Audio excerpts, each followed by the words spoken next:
Boyne and Gunnar in the house, back with another bang on video. Well, ladies and gentlemen, it's not happening again and again, but these news are really hitting me hard.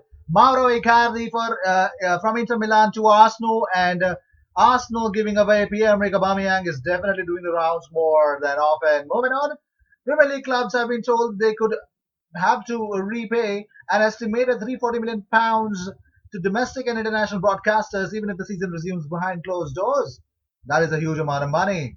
Arsenal, Chelsea, and Spurs are understood to be amongst the long list of the Premier League clubs that want to scrap the idea of games being played at neutral grounds. And let's see how that will turn out.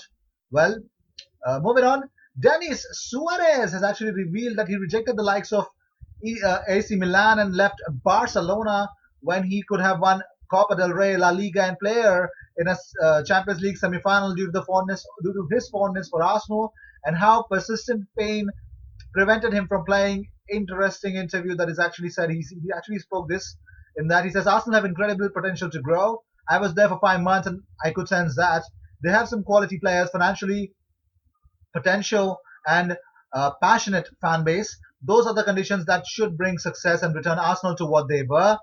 Also, he said, Unai told me he was looking for a winger where Iwobi or Mkhitaryan played. It is not my best position, but I can play on the wing. He insisted to me, come here, you will play, don't stay at Barcelona. Play, and then we can sign you. And that, my friend, was, it's inspiring, but it's really sad that it didn't work out, did it? Well, moving on, Premier League starts COVID-19 testing with trial at Wolves. Group of Wolverhampton Wanderers non-playing first team staff use a drive-through station to give nose and mouth swabs, in process being rolled out at all 20 clubs, subject to player consent. Well, games behind closed doors mean we can hear what coaches are saying even more, which will be interesting. In addition to this, some players will play with more freedom without groans from fans when they lose the ball or a pass don't come off. Good for youth development. That is really great to see. Well, not only this, let's talk about more. Premier League clubs should brace themselves for a raft of possible injuries post-lockdown, according to leading compiler of player fitness data. Well, according to the data supplied by Premier League Injuries Limited, 38 of the 46 Premier League footballers whose nations reached the quarterfinals or beyond ended up getting injured or ill during the 2018-2019 season. Well, this equates to 83% being sidelined after being rushed back so soon into competition. Ben Dinnery says, even with the best intentions in the world, you won't get a player to maintain the fitness required to perform at the highest level working in self-isolation. They will have a baseline of fitness, but ideally in any preseason program for the first 7 to 10 days you are testing and building fitness. Then you introduce competitive play into that. That is friendlies. We don't have time to prepare that for the players, so there is an increased risk of injuries. Introducing 5 subs from FIFA is one solution, but there is no escaping our competitive play is different to any other in the world, no matter how much planning or preparation you do. Well, Arsene Wenger has revealed his favorite January signing, and no, it's not Pierre-Emerick Aubameyang, it is Kanu. He says maybe Kanu in the middle of the season that had a big impact, and he was a huge player.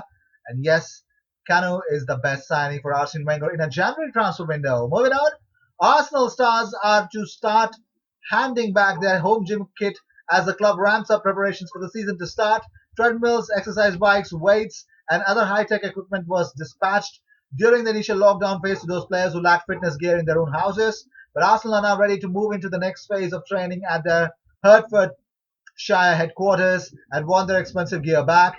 Arsenal's squad reported back to training last month and became the first Premier League team to return to full work following the coronavirus outbreak.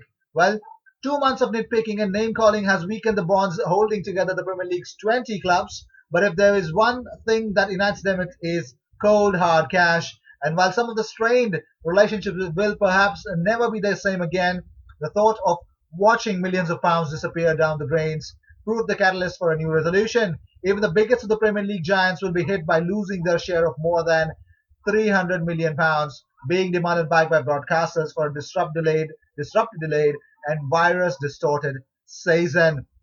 Well, moving on, London-born ex-gunner Nico Yanaris has been called up to the China national team, marking an historic milestone. The Chinese Football Association has selected 3 neutralized players in the senior international side for the first time, including Brazilian-born pair Alkison and Elioso.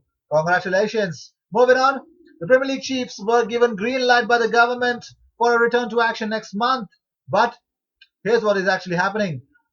They were told they face a £375 million repayment bill from broadcasters, even if the season is played out, with demands for the full outstanding £760 million if it is scrapped.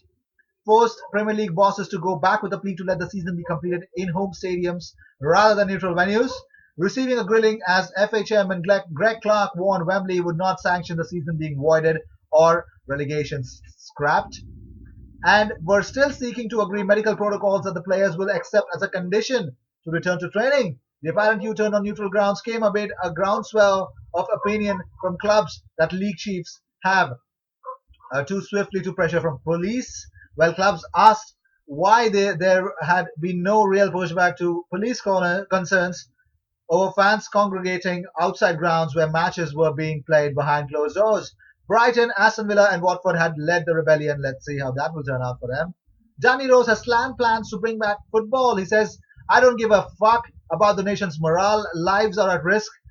And he says, it's a fucking joke. I'm not even going to lie. The government is saying bring football back because it's going to boost the nation's morale. I don't give a fuck about the nation's morale. People's lives are at risk. You know what I mean. And I completely agree with him for once. Well, moving on. Well, Denis Suarez exclusive. He says, I was 30% fit for the most of the time at Arsenal. At halftime, as subs did drills on the pitch, I did exercise in dressing room, so injury gave less pain. He says, I rejected Real Betis, Sevilla, Milan on 4 or 5 year deals. I took loan risk to earn Arsenal move. And that is, I don't think so that worked out for him. Well, these were the news of the day. I hope you enjoyed whatever came your way. All the views and news and everything about Arsenal coming on the platform every single day, twice. So what you got to do is subscribe with that bell icon because we are reaching 4,000 subscribers. We're not far off. You guys can help me reach there soon. And I will see you in my next video. Until then, cheers. And don't forget to subscribe and help me out on this, guys.